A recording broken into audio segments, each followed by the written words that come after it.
Our royal master is murdered. Whoa, what? Alas, in our house? You're not too cruel. I prithee contradict thyself and say it is not so. Oh, had I but died an hour before this chance, I had lived a blessed time.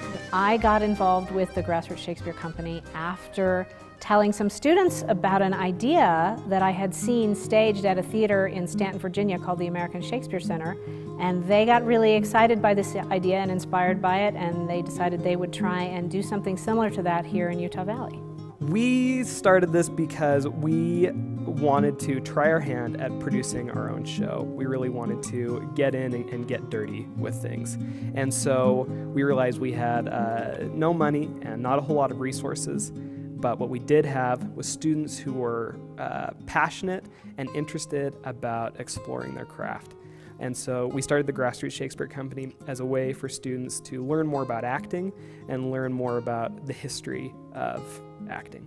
Yeah, I think the most powerful thing about the Grassroots Shakespeare Company is that it brings Shakespeare into the community, that the community really, really enjoys accessing this material. Too often, people think of Shakespeare as something very high culture, it's for the elite, it's something you have to pay a lot of money to see, it's stuffy, and the Grassroots Shakespeare Company brings Shakespeare into the community that's precisely the opposite of that. It's accessible, it's fun, it's fast, it's interactive, and it's authentic. There's good research backing what these students do to put on Shakespeare plays. Theater going was an entirely different experience in Shakespeare's day. The audience was part of the performance. It wasn't a dark auditorium. In fact, they had to perform during the daytime because there was no such thing as theater lighting. So the actors could see the audience as well as the audience being able to see the actors, and they would go back and forth. There'd be this great interaction that you don't get in modern theater anymore.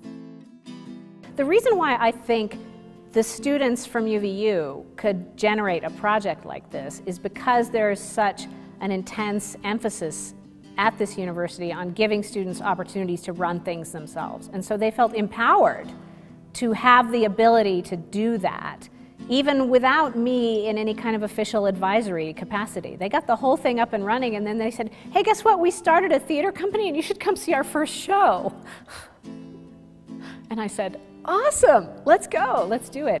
It really has been a phenomenal watching them on this journey. This is the third summer in a row that they have put up a touring show all up and down the Wasatch Front. Thousands of people have seen them perform here in Utah because of their idea and their initiative. The bottom line that's really helped us get off the ground here has been the learning atmosphere at UVU.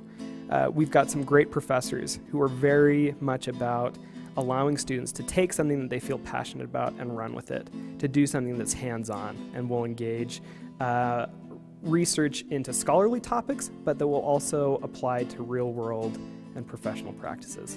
You saved the life! Approach the chamber and destroy your psychic organ. Do not bid me speak, see and speak yourselves! Awake! Awake! Bring me